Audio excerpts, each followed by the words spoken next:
Pero fíjate que has hablado de Amit Goswami, es el gran físico teórico que tenemos la suerte de tener en los cursos de la Fundación ICLOVI. Pero es que él nos decía que el físico ha llegado a la conclusión de que Dios, llámale Dios, mente una, existe. Entonces, para mí los místicos más, no los de la Edad Media, no, los actuales son los físicos cuánticos. Totalmente de acuerdo. Es que hoy día podemos demostrar la existencia de esta conciencia primera a través de dos disciplinas, la cosmología y la física teórica, la mecánica cuántica. La mecánica cuántica es la física teórica en su dinamismo. Es decir, en los aceleradores de partículas podemos demostrar la existencia de una conciencia primera y en cosmología. Esto hay muchísimas pruebas que podemos comentar si tú quieres, que llegamos a la conclusión. Lo que pasa que hemos de aceptar que la conciencia primera, esta inteligencia primera, no la podemos definir. Está fuera del universo. Y si la definimos, la limitamos. Es decir, si yo defino lo que nosotros llamamos Dios, otros le llaman Jehová, Alá, Abba, como se quiera, este principio de todo. Si yo lo defino, le estoy poniendo limitaciones. Y esta conciencia primera no tiene limitaciones. Es algo infinito que lo es todo. Y esta conciencia primera podemos demostrar hoy día científicamente que existe, a través de la cosmología y a través de la física teórica. ¿Por qué cuesta tanto que los científicos no se abran a otras concepciones? ¿Por qué?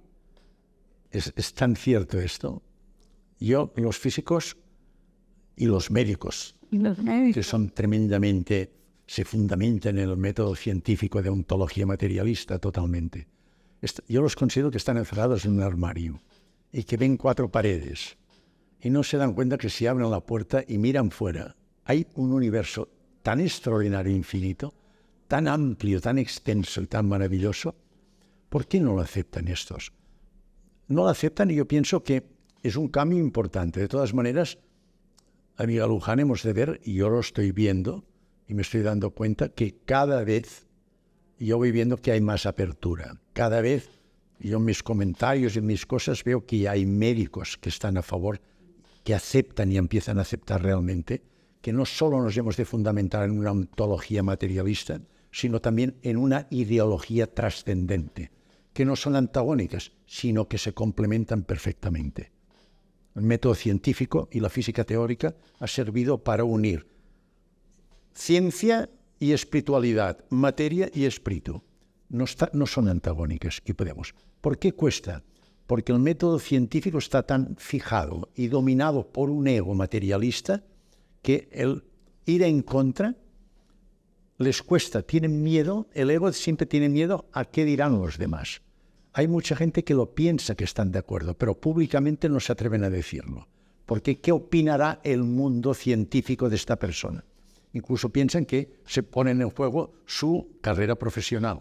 Porque si uno empieza a defender un acto trascendente del que está convencido, si, digamos, la gran masa científica no está de acuerdo, esta persona estará mal vista, estará marcada. Yo creo que poquito a poco las personas que estamos convencidos de que hay una trascendencia aparte del materialismo, que es normal, poquito a poco hemos de ir a ayudar, a abrir conciencias, a demostrar que realmente hay un mundo material, pero hay un mundo trascendente y que los dos están perfectamente unidos, compenetrados y que se complementan. Y que creo que iremos ganando terreno. Y voy ganando terreno, estoy convencido, tanto a nivel de filósofos, de teólogos, como de físicos cuánticos, que son los que más cuesta convencer. Bueno, yo creo que cuesta más a los físicos teóricos que a los físicos cuánticos, pero pues fíjate, con esto que hablábamos antes, cuando yo empezaba a dar cursos sobre la conciencia, todo esto, física cuántica, hace tantos años, hace más de 25 años, no podías hablar de alma, no podías hablar de Dios.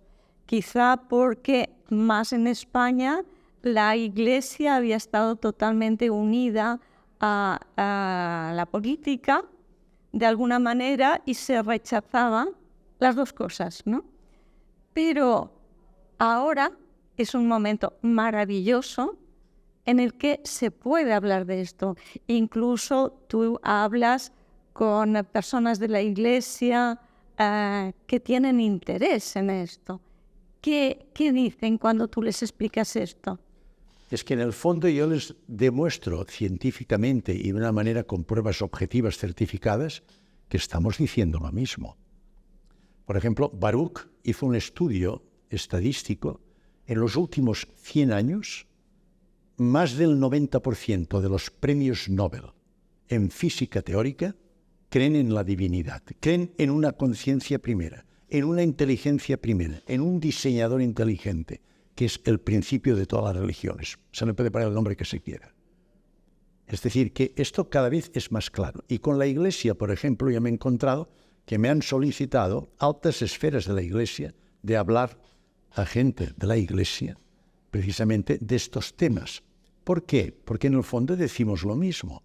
Aceptamos y demostramos, como decía, que hay una conciencia primera que está fuera del universo y es el que lo ha creado todo y se manifiesta en toda la creación, y la unión con toda la creación es el amor.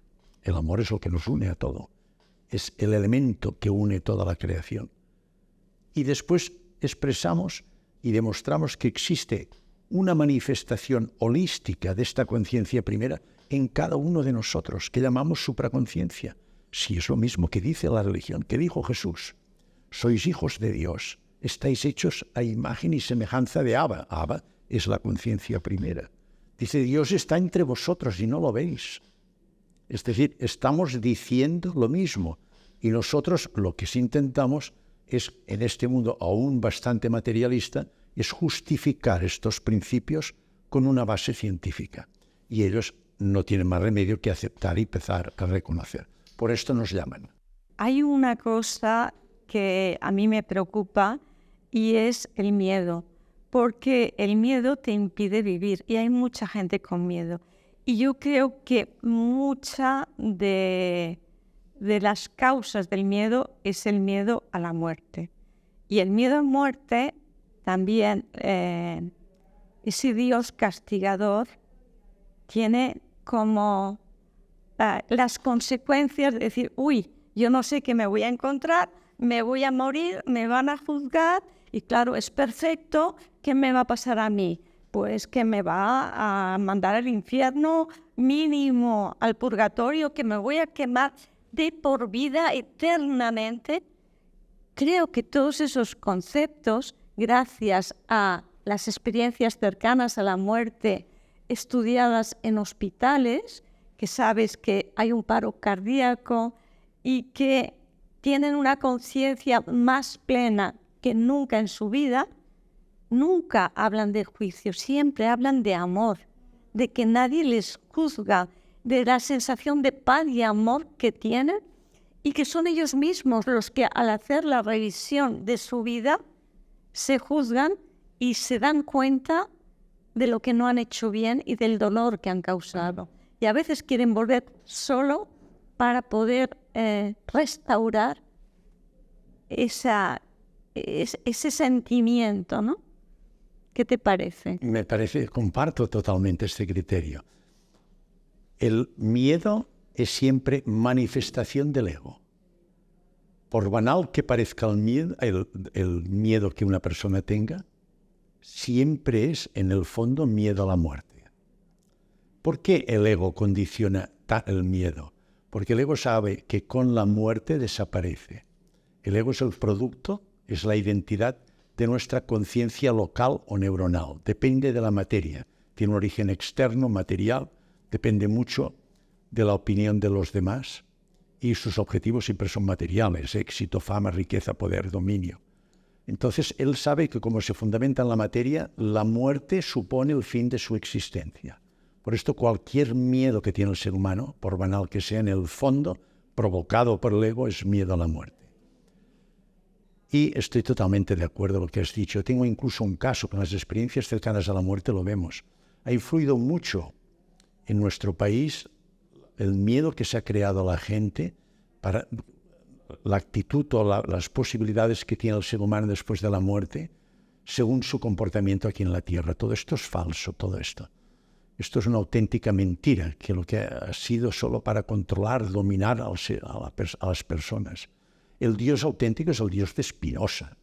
Es un Dios bondadoso, amoroso, de perdón continuo. Él sabe que nosotros tenemos defectos y vamos a caer. Pero el caer es necesario, es una prueba que se nos pone para poder perfeccionar y mejorar. Y no hay ningún juez fuera, somos nosotros mismos que nos juzgamos, nos lo dicen los pacientes, como has dicho muy bien, que han tenido una experiencia cercana a la muerte.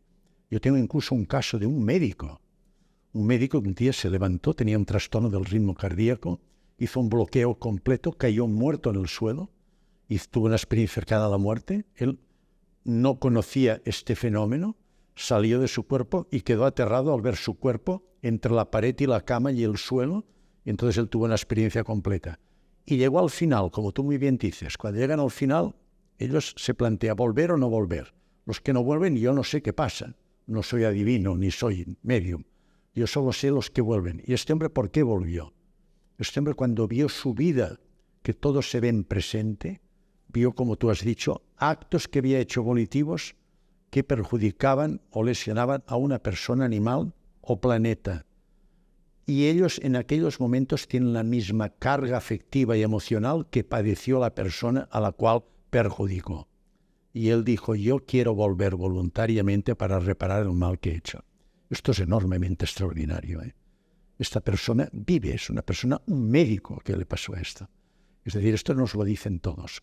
Tenemos miedo a la muerte por varias causas. Primero, porque el paso de la vida a la muerte puede ser doloroso, molesto, desagradable, de gran soledad. Hoy tenemos unos cuidados paliativos muy buenos para solventar estas molestias físicas. En segundo lugar, tú lo has dicho, y para mí es el factor más importante, el miedo a lo desconocido. No sabemos qué pasa. Hay una gran ignorancia. En tercer lugar, lo dejamos todo. Familia, amigos y todos los bienes materiales por los cuales tanto hemos luchado. Y en último lugar, tenemos un instinto de conservación muy potente que nos fija la vida. Pero este miedo lo manifiestan los pacientes que han tenido una experiencia cercana a la muerte. Les desaparece totalmente al paciente con una ECM.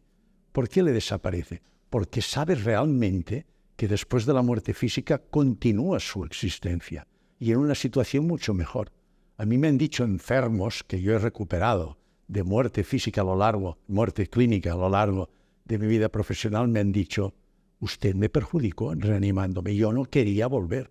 Usted no sabe lo bien que se está en la otra dimensión.